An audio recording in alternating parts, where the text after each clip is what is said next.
இந்த துக்கடா பசங்க அறிவிச்ச உடனே எல்லாரும் அதை பெரிய பிரேக்கிங் பண்றீங்க. நீங்க பாராளுமன்ற தேர்தலில் நிக்கவில்லைன்னு சொன்ன தப்பு. நாங்க பிசினஸா பார்க்கல. நாங்க எங்களுக்கு ஒரு ரீஜனல் பார்ட்டி, ஒரு துக்கடா கட்சி.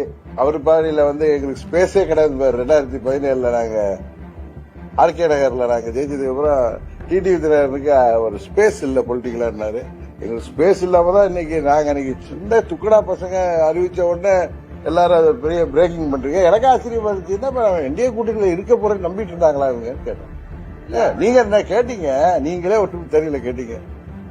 பழனிசாமி உங்க கூட்டணி தலைவர், நீங்க என்டிஏல இருக்கீங்களா இல்லையா, என்ன கடவுள் இருக்கா இல்லையான்னு கேட்கிற மாதிரி இருந்தால் நல்லா இருக்குன்னு நினைச்சோம். கமல்ஹாசன் சொன்ன மாதிரி அதை உரியவர்கள் நாங்க சின்ன கட்சி தானே, ஒரு பெத்த கட்சி வந்துட்டு சொல்லி அவங்க இருந்திருக்கலாம்.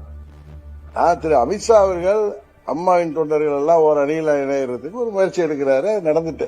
பட் அவங்கள பொறுத்த வரைக்கும் எல்லாம் ஒன்னாயிட்டாங்க. பட் எங்களுக்கு இடிக்கும்ல அது. இந்த கட்சி யாரை எதிர்த்து தொடங்குறதுன்னு உங்களுக்கு எல்லாம் தெரியும்.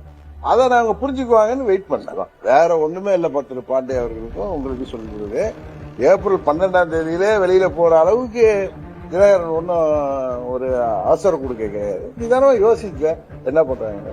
அது மாதிரி பர்சிஸ்டன்ட் நெக்லெக்ட் அப்படின்னு என் நண்பர் ஒருத்தர் எழுதுறாரு. அதுதான் எனக்கு அவர்கள் சொல்றபடி அந்த பாராமுகம் தான் எனக்கு நல்லது.